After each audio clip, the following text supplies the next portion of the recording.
Welcome to my YouTube channel. आज मैं आपको क्लास 6 के लिए मज़मून लिखने का तरीका सिखाऊंगी कि अगर एग्ज़ाम में किसी भी टॉपिक पर मज़मून लिखने के लिए आए तो आप उसको किस तरह से लिखोगे। तो हमेशा ध्यान रखना कि किसी भी मज़मून को लिखने के लिए 3 सवालों का जवाब देना ज़रूरी है, क्या, क्यों और कैसे। यानी कि फर्स्ट वाले पैराग्राफ के अंदर क्या वाले सवालों का जवाब दोगे, यानी कि टॉपिक का इंट्रोडक्शन दोगे, यौम जमहूरिया क्या है। सेकंड पैराग्राफ के अंदर क्यों वाले सवालों का जवाब दोगे कि यौम जमहूरिया को क्यों मनाया जाता है। सेकंड पैराग्राफ को नफ्से मज़मून भी कहते हैं, यानी कि जिस टॉपिक पर भी आपने मज़मून लिखा है किस वजह से इस मज़मून को लिखा है, उससे रिलेटेड और भी बातों को बयान करना क्यों वाले सवालों के जवाब के साथ साथ। फिर लास्ट पैराग्राफ के अंदर कैसे वाले सवालों का जवाब दोगे, जिसके अंदर आपको इस टॉपिक से रिलेटेड एडवांटेजेस, डिसएडवांटेजेस और जितनी भी अच्छी बातें हैं या फिर उससे रिलेटेड कोई सुधार वगैरह है या पैगाम वगैरह है, एंड के अंदर उसे लिखा जाता है। तो यहाँ पर मैं आपको यौम जमहूरिया पर आप एग्ज़ाम में किस तरह से मज़मून लिखोगे वो लिखना बताती हूँ। हमारा मुल्क 15 अगस्त 1947 को अंग्रेज़ों की ग़ुलामी से आज़ाद हुआ, पर आज़ादी के बाद भी हमारे मुल्क में अंग्रेज़ों का कानून लागू था। यानी कि हमारा मुल्क 1947 को अंग्रेज़ों की ग़ुलामी से तो आज़ाद हो चुका था, पर आज़ाद होने के बावजूद भी हमारे मुल्क के अंदर अंग्रेज़ों के ज़रिए बनाया गया कानून लागू था।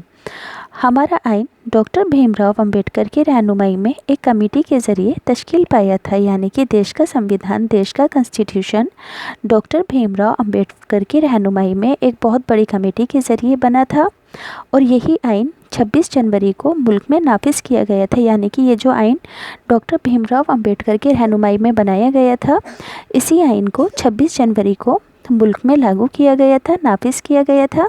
इसी दिन को ही यौम जमहूरिया के नाम से जाना जाता है। समझ में आया कि जो आइन डॉक्टर भीमराव अंबेडकर की कमेटी के ज़रिए तश्कील पाया था, उसे 26 जनवरी वाले दिन मुल्क में लागू किया गया था, और इसी दिन को यौम जमहूरिया के नाम से जाना जाता है। अब सेकंड पैराग्राफ में नफ्से मज़मून लिखोगे, यानी कि क्यों वाले सवालों का जवाब।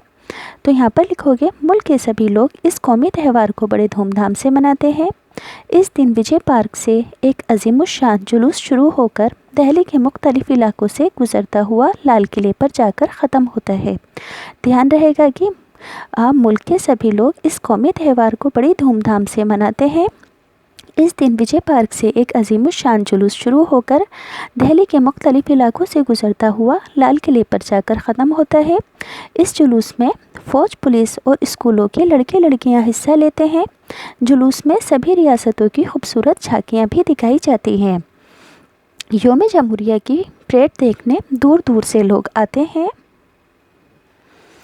इस मौके पर किसी गैर मुल्की सरबराह को, यानी कि किसी गैर मुल्की प्रधानमंत्री वगैरह को मदऊ किया जाता है, इनवाइटेड किया जाता है अपने देश में बुलाने के लिए। वे हिंदुस्तान आते हैं और मुल्क के सदर और वज़ीर आज़म गैर मुल्की मेहमानों का गर्मजोशी से इस्तकबाल करते हैं, यानी कि स्वागत करते हैं।